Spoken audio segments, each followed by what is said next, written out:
6 de abril de 2022, Cabeça de Político entrevistou um nome novo na política de Santa Catarina e especificamente de Florianópolis. Na época, o então prefeito Jean Loureiro tinha renunciado para concorrer a governador e deixou um empresário desconhecido que mal e mal apareceu na sua campanha eleitoral como prefeito. Naquele programa, tudo era curiosidade, tudo era expectativa. E as ideias do mundo empresarial, como seriam aplicadas na vida da política. Passados quase 2 anos, Topázio Neto, do PSD, não é mais um desconhecido. Ele é um campeão de acessos nas redes sociais, conhecido no país inteiro, e que agora vai contar aqui, mais uma vez no Cabeça de Político, como vai ser disputar a primeira eleição como protagonista.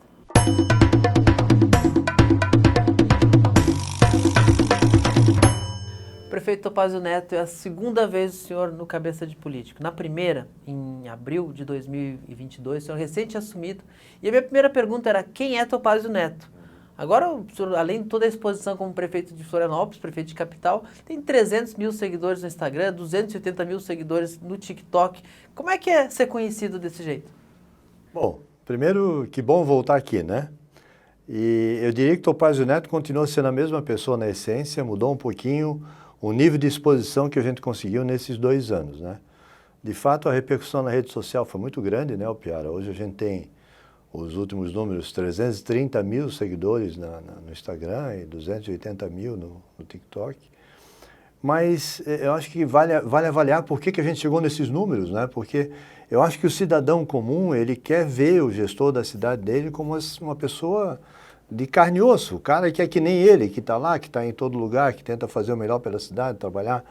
E as pessoas valorizaram isso no prefeito Topázio Neto e começaram a me seguir na rede e começaram a dar opinião, e eu tenho um nível de interação e engajamento muito grande na rede. Isso é super importante para a gente que é gestor público, porque o feedback é imediato, né? Tu faz uma ação e o feedback vem e tu pode ir corrigindo o teu rumo, né? Então, mas surpreendeu o senhor mesmo, porque eu lembro que quando eu perguntei para o senhor que na época o ex-prefeito Jean já tinha uma participação importante na rede social, e o senhor disse, não, eu acho que eu vou fazer um pouquinho mais do meu jeito, um pouquinho mais discreto. No final não foi mais discreto, não, o senhor achou o seu jeito, né? Não, eu acho que eu achei o jeito de me comunicar com as pessoas, né, sendo o que eu sou. Então as pessoas me encontram na rua e dizem, poxa, mas é igual da rede social, e é de fato, né? E eu acho que esse jeito é que pegou na veia com relação às pessoas. Então, eu tenho feedback de pessoas mais jovens que dizem assim, prefeito, eu nunca gostei muito de política, mas agora acompanho seus vídeos, estou até gostando, né? E pessoas mais velhas que dizem assim, prefeito, eu nunca conheci tanto a cidade onde eu moro quanto eu estou conhecendo agora através dos seus vídeos. Eu acho que a cidade também nunca teve um prefeito trilheiro, né? Trilheiro, o cara que vai em tudo que é lugar, de noite, de dia, de manhã, final de semana. Então, eu acho que isso... O senhor se incomoda quando lhe chamam de prefeito tiktoker? Não, me incomodou no começo, mas depois eu percebi do porquê que as pessoas valorizavam isso, né? E o prefeito TikTok tem a ver com o jeito de se comunicar. Não pelo fato de estar na plataforma TikTok. Tanto é que eu tenho mais seguidores no Instagram, então eu deveria ser prefeito do Instagram, né? Mais seguidores no Instagram do que no TikTok, né?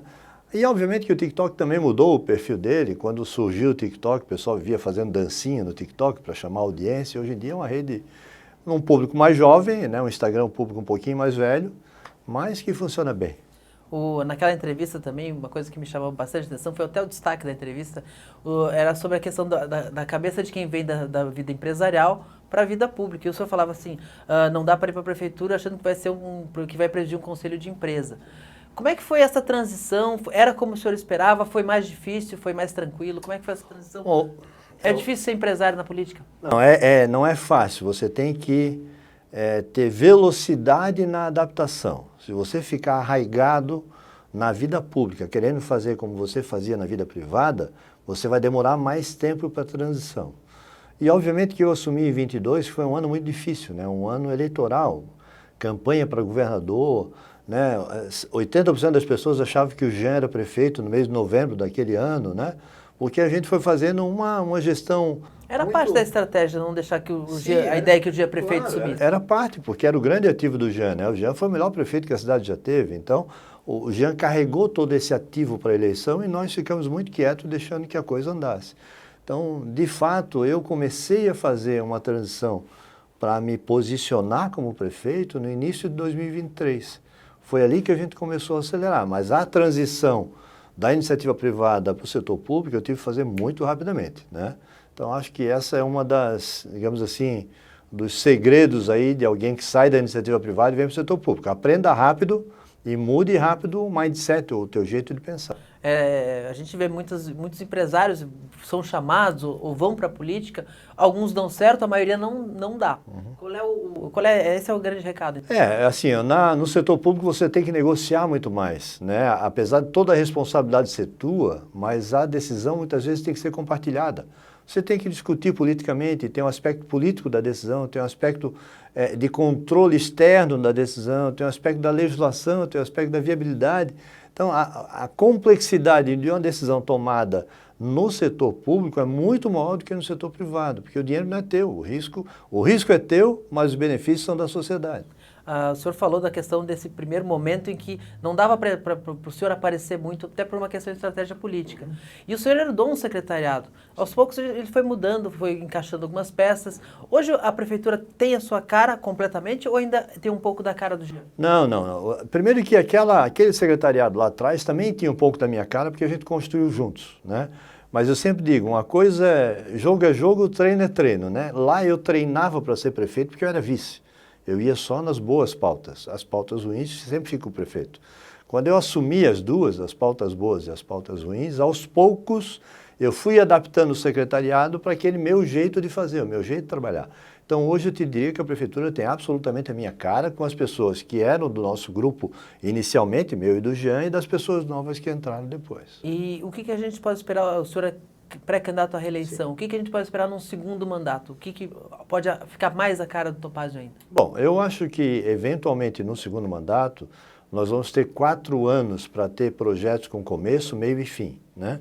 Como eu vou ter praticamente 2 anos de gestão, tirando o ano de 22, foi um ano muito tumultuado, que para tudo por causa da eleição, 4 anos dá para você fazer uma gestão, e agora eu conheço muito mais a cidade do que eu conhecia antes, conheço muito mais as facilidades da prefeitura, as dificuldades que a gente tem, conheço muito mais as carências e necessidades das pessoas, então acho que a gente tem condição de fazer uma gestão bastante boa.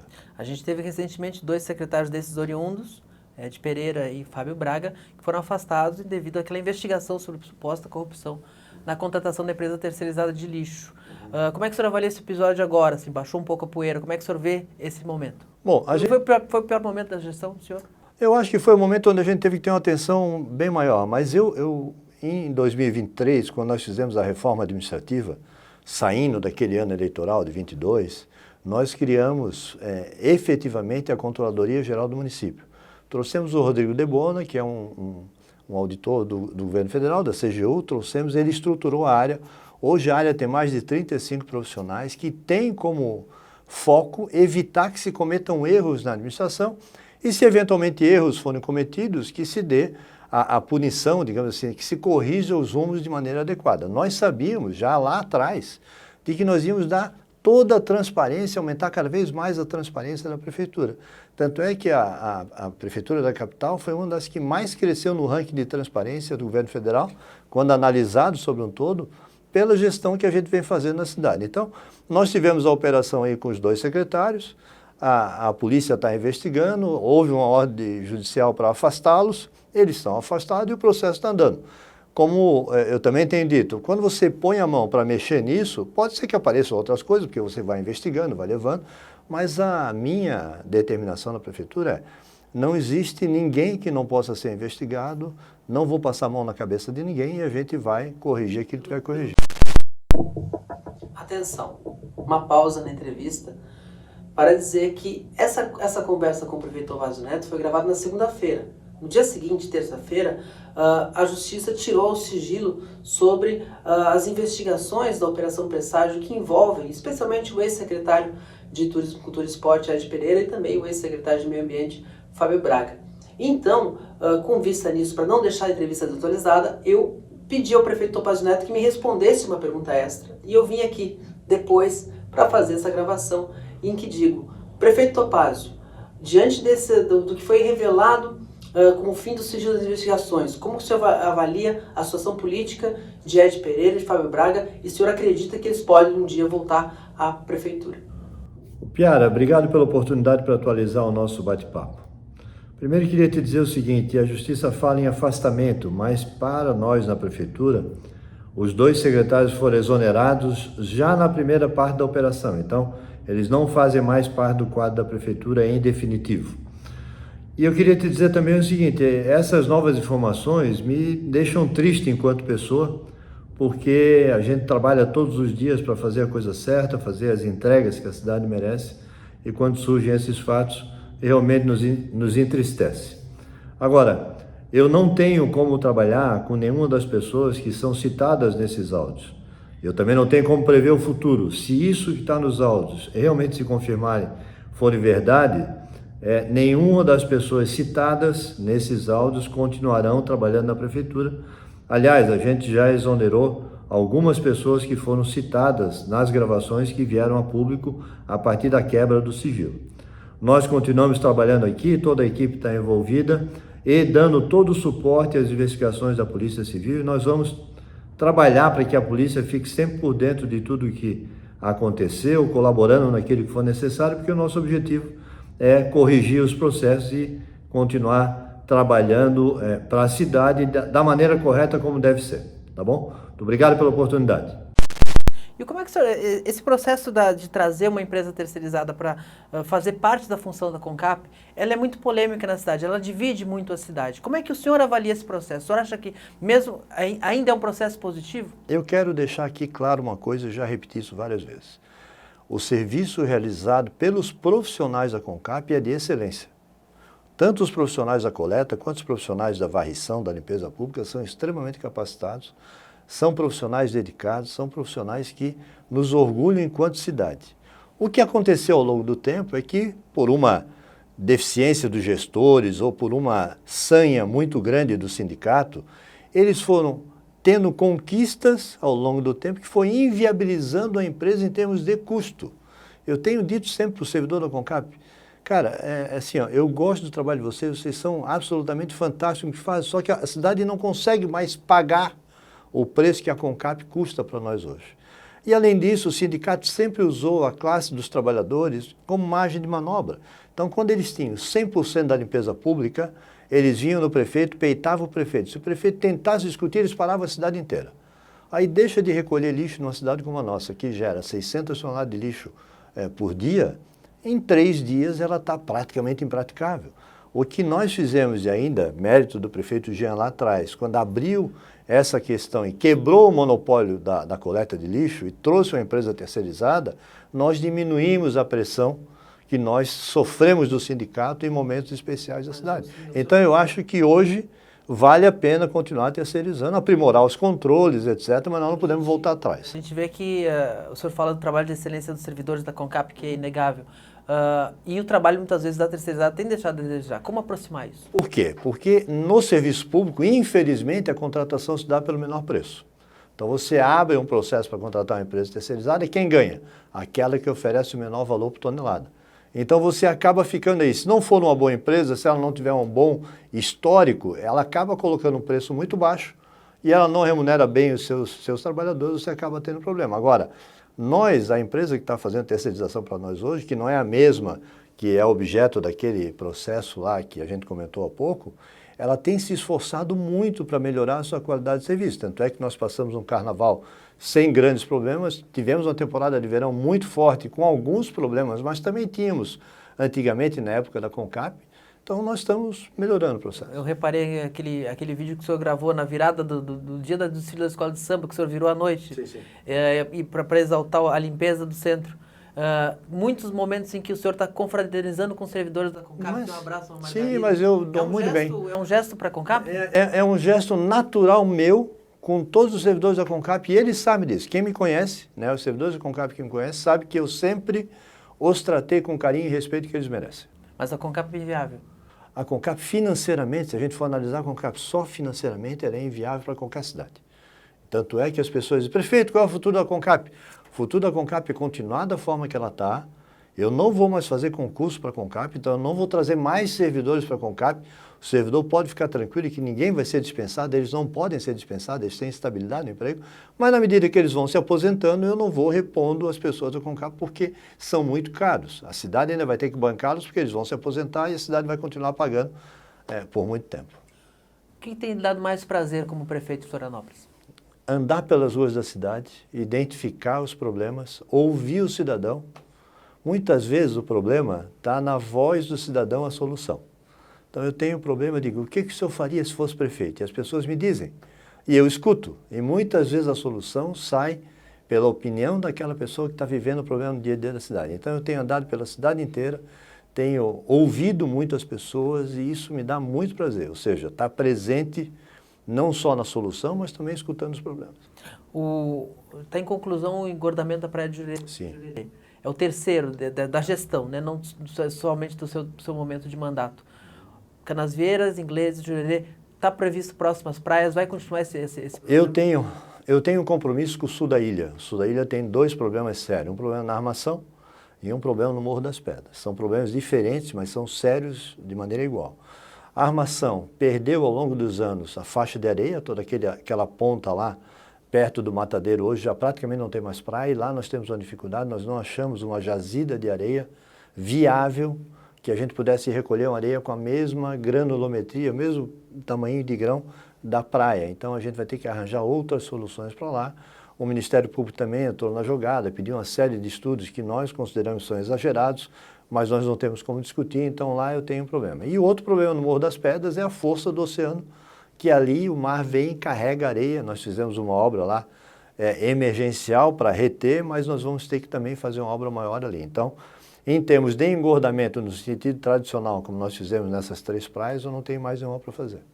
O senhor citou aí a relação com o MP. Como é que está a relação com o Ministério Público? Bom, a relação com o Ministério Público é uma relação de igualdade de forças. O Ministério Público tem as atribuições constitucionais dele, ele pode discutir as questões que quer discutir, mas eu também, do meu lado da Prefeitura, tenho as nossas opiniões, tenho os técnicos que dão opinião, e a gente vai para o embate dentro das regras do jogo, sempre que necessário. É o caso da Ponte da Lagoa.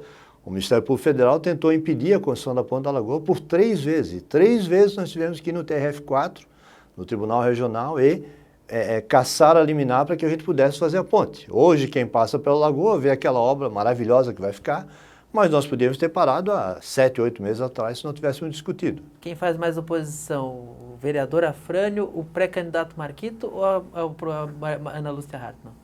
Não, eu não diria que a doutora Ana Lúcia faz oposição. A doutora Ana Lúcia é uma mulher de convicções fortes, né? Mas eu tenho a doutora Ana Lúcia, a trato com muito respeito, que naturalmente ela já mereceria, até pelo fato da profissional que é. Acho também que ela me considera bastante, mas nós temos divergência de ideias. Eu acho que muitas vezes a doutora Ana Lúcia, ela leva em consideração a opinião de um técnico em detrimento de um conjunto de técnicos e quer fazer com que aquela opinião daquele técnico se sobressaia sobre todos os outros, coisa que eu não concordo, e nós vamos sempre para a briga, mas uma briga dentro daquilo que a justiça permite. Algumas cidades estão discutindo a questão da tarifa zero no transporte coletivo, algumas estão implantando. Isso está na pauta da prefeitura? Vocês estão estudando essa possibilidade? Olha, quem fala em tarifa zero para o transporte coletivo não conhece o custo do sistema. Eu vejo algumas pessoas na cidade dizendo, não, tarifa zero, é só fazer conta, né? A prefeitura tem que subsidiar hoje o sistema de transporte coletivo, tendo uma parte que ainda paga. Eu teria que dobrar triplicar o valor de subsídio da prefeitura para ter tarifa zero. Então é um negócio impensável nos dias de hoje. Agora, o que dá para fazer é o que nós fazemos. Tarifa zero de maneira pontual e para beneficiar aqueles que mais precisam. Então nós temos tarifa zero no último domingo de cada mês, o domingo na faixa. Por quê? Porque as comunidades mais carentes podem usar aquele domingo para ir visitar a mãe, visitar o pai, não pagar nada, todo mundo pode andar de graça. Fizemos agora no verão, todo domingo da temporada, tarifa zero, para melhorar a mobilidade, para que as pessoas pudessem ir para a praia. Famílias inteiras, aqui do Maciço, por exemplo, desciam, pegavam o ônibus e iam para a praia andando de graça. Pai, mãe, 2, 3 filhos, custa para ir de ônibus, e eles foram de graça. Vamos fazer agora um projeto no Maciço Morro da Cruz chamado Formiguinha, com tarifa social. É ônibus circular dentro do maciço, entre as comunidades, e isso vale a pena aplicar o tarifa zero. Agora, de maneira indiscriminada, por que eu vou andar de ônibus e não vou pagar tarifa se eu posso pagar? Então vai dar de graça a tarifa para alguém que pode pagar? Não faz sentido. Prefeito, em 2020 foi sua primeira eleição, o senhor candidato a vice de Jean Loureiro, por uma decisão do marketing, o senhor não apareceu muito. Sim. Até estou sendo generoso dizendo que o senhor não apareceu muito. O senhor não apareceu. Não apareci nada.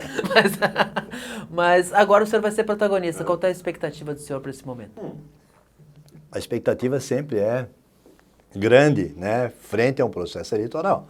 É a oportunidade que a cidade tem para julgar e, se achar que o gestor está indo bem, dar a ele o voto e dizer, olha, queremos você mais 4 anos. Se achar que não está indo bem, não dá o voto e muda o processo. Então, eu estou bastante tranquilo com relação a isso. A pauta da eleição ainda não é a minha pauta. A pauta da eleição é a pauta da oposição, é a pauta de uma série de pessoas, mas a minha pauta é continuar trabalhando pela cidade, porque eu tenho muita entrega para fazer para a cidade esse ano, e eu acho que a eleição vai entrar na nossa pauta a partir do segundo semestre. Semana passada, na retomada do Cabeça de Política, eu entrevistei o governador Jorginho Melo, que fez bastante elogios ao senhor e disse que há conversas muito adiantadas para que o PL seja seu vice, ao mesmo tempo que não descartou que o PL tem uma candidatura. Ao longo desses dias foi filiado Bruno Souza, ex-deputado estadual, um cara de pré-candidato. O senhor acha que vai estar com o PL mesmo? Bom, é natural e legítimo que o governador possa ter o seu próprio candidato, né? Aliás, o governador tem sido um parceiro muito grande da cidade, tem me ajudado muito na gestão da cidade. Nós temos participado em obras importantes, como o engordamento de Jurerê, o governo do estado está pagando metade, a prefeitura está pagando metade, a gente é parceiro nessa área. É inegável que a gente tem conversado, a gente tem um projeto político em conjunto para a cidade, não só com o PL, mas junto com o MDB, junto com a União Brasil, junto com o Republicano, com outros partidos que estão vindo nessa aliança em prol da cidade. E nós vamos continuar trabalhando para viabilizar uma aliança onde o PL terá a chance, digamos assim, junto com os outros partidos, eventualmente, de indicar uma posição de vice-prefeito, né? Nada disso ainda está definitivo, mas está sendo conversado, claro. A gente vê que em vários pontos do estado, na maior parte das grandes cidades do estado, o PSD e o PL estão encaminhando para estarem em trincheiras diferentes. Aqui das maiores cidades talvez seja a única em que há busca de uma convergência. Isso está bem alinhado com a estadual ou tem ruído nisso? Não, acho que está bem alinhado com a estadual, sim, né? O nome partido já tem um pouco disso, né? Se não fosse cada um com a ideia, não teria o nome de partido, teria um outro nome. Mas Florianópolis está muito bem alinhado, né? O governador, estando na capital, naturalmente ele tem uma visão diferente da cidade, tem uma relação diferente com o prefeito, porque a gente divide muitas coisas da cidade, parte é do governo do estado, parte é da prefeitura. Então, a nossa executiva estadual entende isso, entende que a cidade tem que pensar na eleição de 2024. 2026 é uma outra eleição, é um outro cenário, ninguém consegue prever 2026 agora. Então, por isso que as nossas conversas continuam muito bem. O senhor acha que o PL está na sua chapa, tirar o 22 da urna com a força que o bolsonarismo tem aqui em Santa Catarina e também em Florianópolis, é fundamental para a sua reeleição? Não, eu acho que é fundamental ter o PL como parceiro nosso. Ter o governo do estado como parceiro da prefeitura da capital é muito importante. A minha luta de ter o PL na nossa coligação tem a ver com isso. Para Florianópolis é muito importante ter o governo do estado dividindo com a gente ônus e bônus da gestão municipal. Então eu tenho falado isso, meu interlocutor no governo do estado mais forte é o Bruno Melo, que é o filho do governador, que é uma pessoa sensível, uma pessoa que tem uma visão política bastante abrangente. Se legalmente pudesse, seria seu vice, né? Seria um belíssimo candidato a vice. Se perguntar a minha opinião pessoal, sim. Seria o melhor candidato a vice que eu poderia ter, pela afinidade que a gente tem, afinidade de valores, afinidade de pensamento. Agora tem que ver se juridicamente isso fica de pé ou não. Prefeito, recentemente teve aprovação na Câmara da questão da internação compulsória. Involuntária. Involuntária, melhor dizendo. Um tema bastante polêmico, divide bastante a sociedade. A gente tem uma questão dos moradores de rua que avançou muito, cresceu muito. Quando é que o senhor decidiu entrar com esse projeto? Como é que foi? Bom, nós estamos trabalhando a questão do morador de rua já há muito tempo, né? O prefeito Jean fez um trabalho importante na pandemia, dando acolhimento para as pessoas que não tinham onde ficar. Eu venho trabalhando desde a minha gestão, buscando capacitação, buscando organização, buscando melhorar as condições da passarela. Mas nós temos que entender que a questão do morador de rua, basicamente, ou a pessoa em situação de rua, basicamente a gente tem duas grandes vertentes. Ou é um caso de saúde e assistência social, ou é um caso de polícia, né? No ano passado foram mais de 250 mandados de prisão que nós descobrimos entre a população de rua e levamos o cidadão para penitenciário para cumprir o mandato. Então tem muito marginal travestido de pessoas em situação de rua que é dever do município e da polícia militar identificar e mandar prender e prender. E tem aquelas pessoas que estão na rua por uma questão de saúde ou de assistência social. As questões de assistência social, muitas vezes a gente consegue um encaminhamento muito mais fácil. É o cara que perdeu tudo na vida, está na rua, você dá a mão, ele sai, você capacita e ele vai lá. Ou é a pessoa que está na rua, mas quer voltar para a sua casa, para a sua cidade de origem. Mais de 650 pessoas nós ajudamos a voltar no ano passado. Falamos com o assistente social da cidade dele, com a família, pagamos a passagem e ele volta. Mas tem uma outra parte que é a questão de saúde. Nessa parte da questão de saúde, nós temos muitas pessoas na rua com transtornos mentais ou forte problema de uso de droga. Essas pessoas, quando não conseguem mais se gerenciar pessoalmente, administrar pessoalmente, perde o seu juízo, esse nós temos que internar involuntariamente, porque, sobretudo, é uma questão de humanidade, de respeito à pessoa humana. Não dá para deixar um cidadão desse na rua se ele não consegue tomar decisão sobre a vida dele. Há onde abrigar essas pessoas? Sim. Como é que vocês vão fazer isso? Nós temos comunidades terapêuticas que podem receber essas pessoas. Já existem esses convênios? Já temos convênios, estamos ampliando os convênios, estamos fazendo uma seleção de mais comunidades terapêuticas. Isso nos custa, é um encargo para o município vai gastar dinheiro com isso, eu diria, vai investir no ser humano para tentar recuperá-lo, é uma última chance que ele tem de recuperação. Agora, não fazer isso é deixar essas pessoas na rua entregue à própria sorte, né? E quem critica que diz que apenas esconder o problema? Quem critica isso que nós vamos fazer acha que o melhor é deixar essas pessoas na rua, a sua própria sorte, sem nenhum tipo de apoio. Como, por exemplo, nós vamos lançar agora uma campanha que fala sobre não dê esmola, dê oportunidade. Ah, mas pelo amor de Deus, hoje uma pessoa na rua em Florianópolis ganha de esmola R$250 por dia. Mas ela não sai da rua, porque quando ela está na rua e você dá esmola, ela não vem procurar o serviço público da prefeitura e não me dá chance de tentar tirá-lo daquela situação. Então, hoje, se você dá esmola, eu não discuto quem dá esmola, às vezes a pessoa dá esmola porque faz bem para o coração dela. A pessoa só tem que ter certeza que aquela esmola não vai tirar aquela pessoa da rua. Muitas vezes vai fazer com que aquela pessoa permaneça na rua. Então, é muito fácil falar da pessoa em situação de rua sem nunca ter vivenciado o problema ou sem nunca ter ido abordar essas pessoas à noite, como eu tenho ido, como tenho outros amigos e colegas e parlamentares que vão, e você sentir que a pessoa mora na rua por opção, muitas vezes. Ela quer ficar na rua. A rua não tem regra, a rua não tem custo, a rua você faz amigos, você ganha alimentação e você ainda pede esmola, ganha R$250 por dia. Então é muito fácil estar na rua, mas a gente tem que pensar que a cidade é feita para todos. Da mesma forma que ele tem direito de morar na rua, a senhorinha tem direito de andar, a criança tem direito de andar, a mulher tem direito de andar e não ser importunado. Então nós ampliamos o nosso combate via Guarda Municipal. A Guarda Municipal está muito rígida. Vocês têm visto aí na rede social o quanto a gente tem aprendido de arma branca, mandado de prisão em aberto, etc. A nossa assistência social continua sendo muito forte para aqueles que querem e para aqueles que não conseguem se decidir por si próprios, nós vamos ter a internação involuntária. O senhor teme que possa ser considerado inconstitucional? Não, não é inconstitucional, eu tenho convicção disso, né? E se alguém achar que é inconstitucional, que mova ação na justiça contra a lei que vai ser aprovada na Câmara e eu vou sancionar. Prefeito, muito obrigado por ter voltado. Ex-desconhecido Topázio Neto, um prazer sempre tê-lo por aqui. Piara, sempre é um prazer estar aqui, é muito bom falar contigo, porque a tua audiência é extremamente qualificada e tenho certeza que aos pouquinhos a gente vai construindo uma história. Maravilha. Tá bom, um abraço.